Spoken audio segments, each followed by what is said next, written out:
it makes me curious about, we talked a little bit about summer, and, we definitely want to talk about what happens between, for fall and beyond.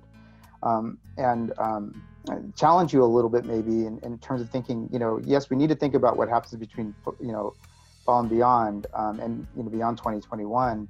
But I'm curious, it's like, if we can't get back to normal, or whatever the normal is, and Josh, you started to address it. I mean, what are some of the things that need to be put in place? What are some of the things that we need to ask our, our communities, our leaders, our funders to support in order for us to be able to deliver what these kids need, what these young people need?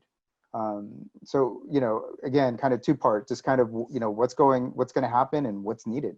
There's real thought leadership at Beatles out of Lawrence Hall of Sciences on the sector of now I'm talking about environmental education. That is what Youth Outside is ingrained with and supporting, and certainly what NatureBridge does. And their survey was really bleak. They talked to organizations like ours from 49 different states. And what they learned is if as a sector, organizations can't get back to program delivery in person between now and December 31st of 2020, some level of normalcy, only 22% of organizations like ours feel confident that they will survive this moment. So this is an extinction level event for our sector potentially, unless we think A, really creatively, B, really aggressively, and C, seek new and unique partnerships and support and funders who are both willing to invest in the field long term, but also think creatively in the short term. One thing that I would put out, and Kim and Josh, you don't need to respond to this, but if it is true that virus transmits far less outdoors, if fall and beyond is extremely disrupted for schools, what are the chances and opportunities for the YMCA, for Pyrants, for Outward Bound, for NatureBridge, for, maybe under the umbrella of Youth Outside, to partner with school districts and say, you're only in school 2 days a week. How can we work with your students the other 3 days a week? I don't have answers to it, but to me, it's outdoors, it's physical activity, it's next generation science standards, it's some integration of character development, emotional, mental support, some level of academic rigor, and then just physical activity outdoors. If there's, I think we're a sector that can rise up to solutions there, but it's going to have to be integrated with the public schools as well. Those are a few ideas. I mean, I'll quickly say that, Phil, I love where you were ending with that, and that's what's been on my mind is, both my reference to the Outward Bound program in Boston, but not exclusively. I think, this is an extinction level event for a number of nonprofits in the youth development space. And I also, as this era moves forward, I do also think about the public support system that's funded by the government. So whether that's the public education system or social services, we all are starting to see the prediction that those funding for those are going to drop, in part because government revenue will drop. And so we're going to see sort of this ripple effect of schools with less funds, nonprofits struggling, and all of us trying to work together to figure out how to move forward youth development and education focused ideals. And so whether it's partnership, or it really is for the funders to think more holistically about, instead of funding the K-12 space, really what is the link between K-12 and youth development? And there's a lot of great work happening in that space already, but I think it's going to light a fire under that out of necessity, that K-12 and nonprofit youth development space, the line is going to get more and more blurred, to Phil's point, which is you're in school for half the day and, doing something else for half the day. It doesn't matter when school ends at 2:30 or 3 in the afternoon. We're talking about a need for collaboration on a level that I don't think we've seen. And so that's where I think certainly Outward Bound is interested in exploring, is just how can we be part of that? Because I think all of our missions are aligned in what we're trying to ensure that young people come away with. So that was just going to be my quick comment on the sector. To pick up on the study that Phil was talking about, we know that disproportionately the impact of the loss of that program is going to hit our communities of color and our low-income communities. And I think it's something like 58 of the students that are going to miss out on the environmental education opportunities are also correlated with getting free and reduced lunch in their school programs.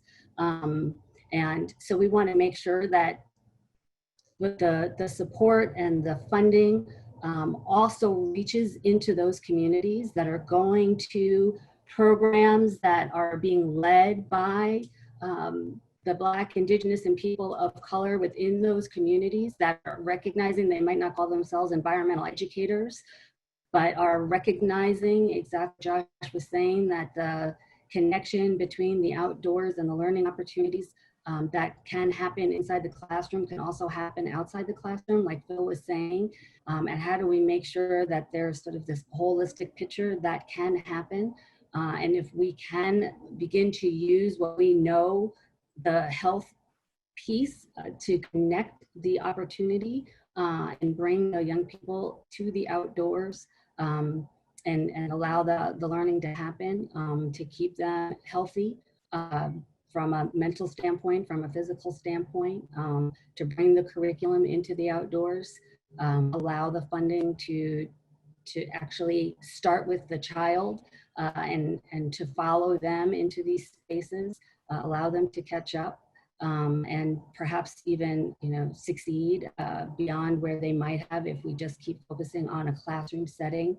I don't know if you saw the images of what a classroom looks like when you separate them by 6 feet. I mean, it looks like they're all in detention. It's pretty bleak. So how do we actually flip that now and to recognize that the outdoor spaces are really critical and to make them safe and welcoming and really capitalize on the learning that can happen for all young people and really uplift the communities that are really going to need it as well. Yeah, thank you, Kim. And what I hear from all of you, it's like, I think Phil, you started it. I mean, we need a change that's, I don't want to say once in a lifetime, but really that's it's transitional to how the sector operates and how the schools together operate. And and hopefully that's kind of a call to action for folks in thinking about it. I wanted, we touched on it a little bit, but it's kind of one of the last kind of structured questions as we start to wrap up is that I want to ask we know that not just COVID, but our current, political and race issues that are arising in the country are really having an impact on our young people's health, their mental health in particular. What do you feel like, if you were to say that, there's something that they can do? Is there something that they can do for their own well-being? Is there kind of I'm not asking you all to put yourselves in a position of an educator or other, but what is it that you think that that they need right now? What is it that you think that might benefit them in a time like this? Luis, you were the director of youth radio. I almost, and you've uplifted student and youth voices for so long. And yes, we're in the sort of outdoor space and engaging youth outdoors, but I'd love to hear your perspective on that as well, if you'd be willing to share, and then can give maybe a few small ideas of what I think every child needs right now, and whether they can access it or not is a completely different question. I think about my own 2 teenagers, and I think about it from the perspective of the young people I used to work with, the young people I coached, and my own kids. And I think what they miss more than right now, and you brought it up earlier, I think it's the connection to other young people, and us being able to forge, activities for them to do it. I think it's essential what you all do, because I think regardless of what any youth organization could do, I think what's most important is connection and an ability to feel like they're not alone in this.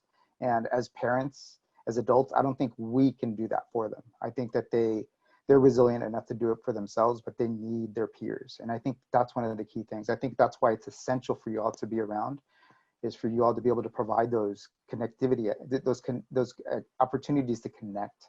And to me, that's really critical. As you both were just talking, I mean, where I went in my mind was, if I think about the educational model of Outward Bound, I mean, part of the beauty and I think the success of Outward Bound is that the students on our programs and courses learn by doing. And yes, we have a framework for how they do that, but it really is in many ways sort of a constructivist classroom. And the students are learning and developing how they want to develop as a team and make connection and sort of determine where they want to go, and how they grow as leaders. And when I think about the current climate in America, COVID, the sort of the issues around race and injustice, you know, I think about this as an opportunity for the young people that we work with to really amplify their voices as part of the change that our organizations maybe need to make. So, you know, it's sort of the, why don't we certainly make sure that we're including those young people in the conversations about what our organizations can look like in the future and how it supports their needs. And I think in some ways that allows them to be sort of activists for their own future, give the young people a voice if they don't feel like they've had it, but also in a way that supports either my organization or the sector.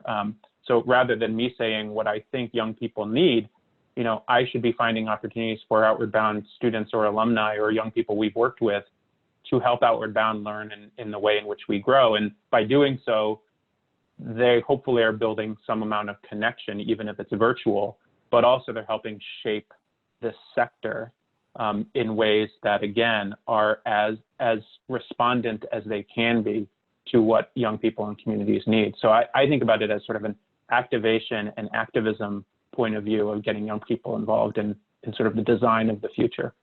We had an opportunity over the weekend to engage some of our alumni from one of our programs, our Outdoor Educators Institute. And I don't quite know what the prompt was, but one of the things that they were talking about, again, you know, 18 to 24, 25-year-olds, is that they're thinking about their own work employment, right? And they were reflecting, of course, on the chance that they were alumni of our program, but they're also worried, and they're worried about the idea of what that future will look like. 71% of them on that call, there's 16 or 17 of them, happen to currently be employed, but they were pleading with us to make sure that other programs like that stay around. This idea of creating the opportunity for the next generation of, you know, outdoor leaders that are thinking about social justice and the environment all at the same time, that are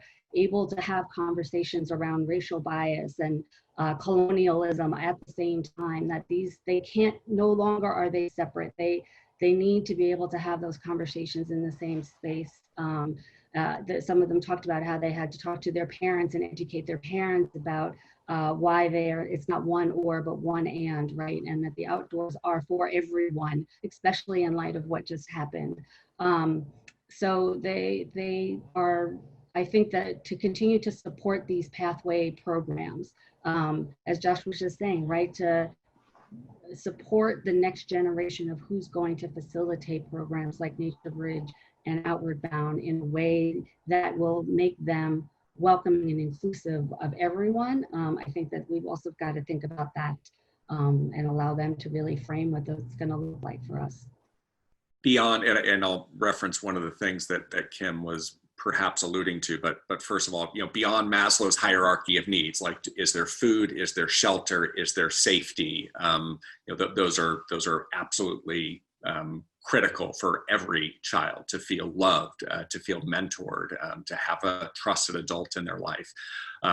In our particular space, two ideas. One is, now is a moment to continue to provide safe streets for kids, not only access to nature and outdoors, but, you know, Libby Schaff in Oakland and the team in Oakland is shutting entire streets down so you can just bike and walk and ride and barbecue and sit outside.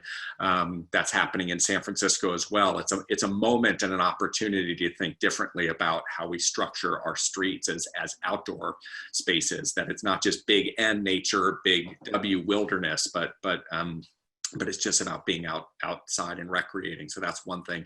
And the other is, I don't know where this is going to go. A lot depends on politics, but when you reference the Green New Deal, or when you think about what could happen with this mass unemployment, there are plenty of concepts about a civilian conservation corps for the 21st century, and investing in our parks and open spaces and as youth opportunities for employment and engagement. And maybe this is a new level setting opportunity for our nation to think differently. I know it's an opportunity. Will we grab that opportunity?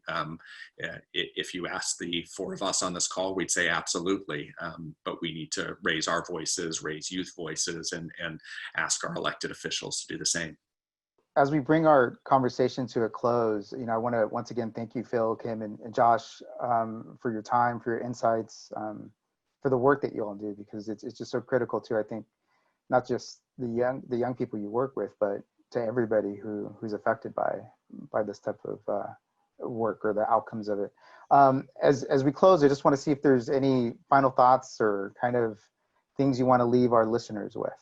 I would just say that we can't go back. There's sort of no going back to normal, right? And that this whatever post-COVID or wherever we are, the universe is telling us that where we were was unacceptable, and it is up to us to listen to that message and pivot and shift. And it's not for us. It is for the generation that's coming after us and the generation after them. And we have to do things differently. We have to treat people differently. We have to treat our environment differently. And now is the time. This is the moment for us to be creative, to take advantage of the opportunities to try things that we never thought that we could do, right? The programming that we swore could never be done online because we had to do it in person. Well, look at us. So this is it. And I think this is our moment. And I'm excited, but we can't go back. This is the time for us to see and hear one another. And I would say, it starts with programs like NatureBridge and Outward Bound, and making them opportunities for all of us, because I know that we're all better off when you experience them. I just chatted that Kim said it all, but let me just underscore that we got to know when to lead, when to follow, and when to get out of the way. But all uplifting our voices in this direction for critical support of youth, and the future of our environment and the future of the outdoors is going to be critical. So thank you, Kim, for raising that opportunity, and we're going to keep working together with you on that. Yeah, and I would just say thank you, both Kim and Phil, and everyone at organizations that are in sort of the same space as Outward Bound and NatureBridge and Youth Outside, because I think our work is critical. And I think even though we are all running into major challenges at every turn, I think now is the time to keep our foot on the accelerator, to continue the work we're doing, and in many ways work harder at ensuring that we're living our values and making sure the outdoors are not only accessible to all, but safe and respectful for all. And I think that has a ripple effect that will benefit young people. And so our work is to continue figuring out ways to do that even during this COVID era. Well, thank you again all, and thank you to those folks who took time to listen and watch this presentation and webinar, and continued success to the organizations in terms of looking at how we might be able to challenge the norm moving forward.